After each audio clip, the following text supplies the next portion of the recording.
Hey, hi guys. So this video is about me. So today I'm going to appreciate myself, pat myself and appreciate because I resuscitated a patient with I'm being the only doctor involved. So how this all happened, right?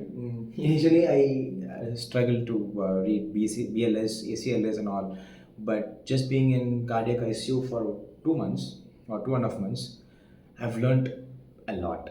I would say a lot, and I've seen patients crashing. I've seen patients collapsing, and then deteriorating like so fast, and then we have to resuscitate him, and then revert them spontaneously. We have to that action, the quick action is very needed, and then I've been learning that for all these days, and today is the day to test it, and yeah, it went well. So basically, it's a 50-year-old male who came with complaints of AF with FER and multiple comorbidities. When he came, he had a very low GCS, and then we had to intubate him on table in here itself, and then we shifted him to the ICCU, and then we were monitoring him for last 2 days, and today, unfortunately, he had a stroke and left side. So the upper extremity as well as the lower extremity of the left side of his body is like paralyzed, and because of that, we suspected some hemorrhage could be the reason, and we wanted to know the location of it. So we had put the neuro opinion and stuff. So they came and then they saw the patient. They wanted a MRA, brain. Okay, so I was the junior doctor there, and they wanted me to accompany the patient till the scan room. So I went with the patient, and it was all going smooth until the moment he developed a VTAC.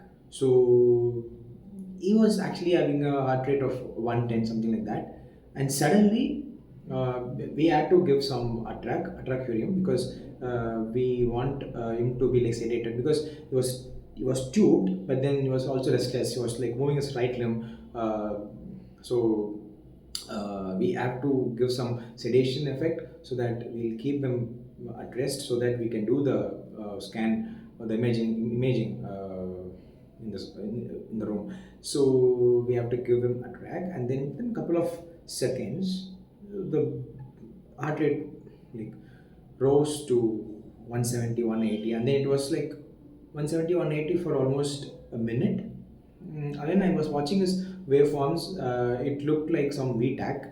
There were like regular waves and P wave seen, not like a AF wave or something like that. It was a could be a VFib also. I'm not able to differentiate. I mean, at that heat, and I suddenly intimidated. I suddenly informed my senior over the phone call that the heart rate is rising to this level. What should I do? In the meantime, I saw a Brady like from 180, it is just dropping like anything. 100, 80, 70, 60, 50, 40, 30, 20, 0. I was like, what? What is what? And then my mind was like blanked because I was the only doctor. I've been in such situation, but then I've always had a team. And then we have two paramedics and then one nurse. I was like, CPR. That word was very spontaneous. I didn't even think of it. I saw a zero. I went and put my hand on the carotid pulse. It was not felt. I said CPR. And that was my congested place because we just have to shift the patient into the room. But we had no options. I just jumped on the bed, started CPR, and I think I almost would have given like 30 or 40 compressions, and then I felt okay, Adri, because like I don't know how it happened. It was very spontaneous, guys. I think it would have been my first come experience without knowing all these stuffs. I would have been blank, like, for sure. But then that time, my mind was working. It was like an algorithm, and that ACLS algorithm was working fine. It was happening spontaneously. I was like giving CPR. I said, Adri, give Adri, load Adri, give Adri, and then in the meantime, I asked my senior, I called my senior, I activated code blue. It was happening. I don't know. I was like, at that moment, I didn't think of anything, but then it was happening. So later on, my senior immediately rushed. Like when I told him that he's going into Brady itself, he understood that something is going wrong. He's going to RS, and then he started running from the ICU. Then he's on his way. When I activated the code within some seconds, he just entered, and then he started giving CPR. And then with I think some 10 compressions, we saw proper waveforms, and then we actually reverted the patient.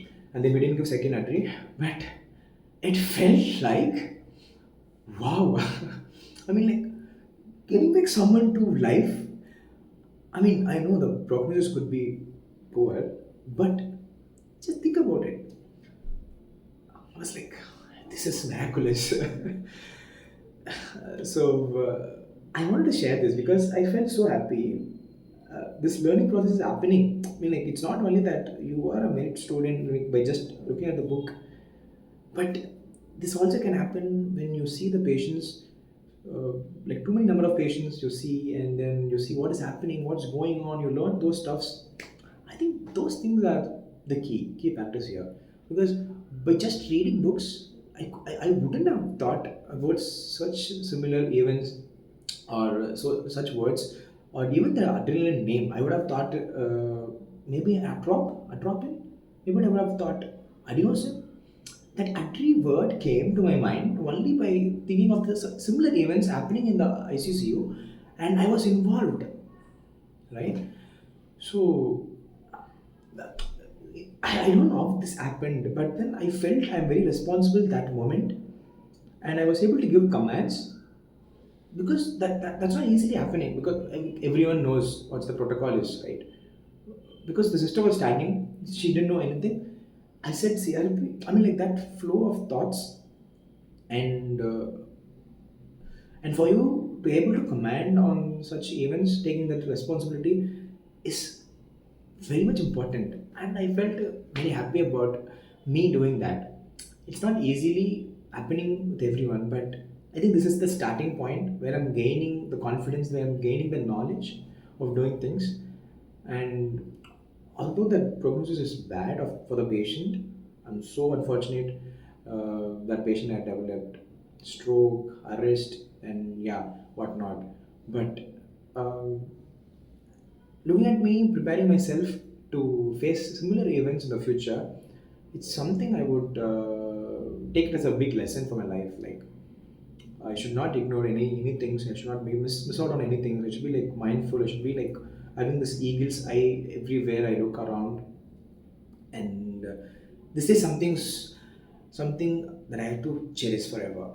This is what I would say. And yeah, I'm like so much emotional. I don't know what all I have told, but then yeah, this is thought process is going around in my brain, and then I wanted to share to someone. But I thought it would be nice to share to people, so they can also have similar. They would have also experienced similar events, and then they would have saved a lot of lives, right?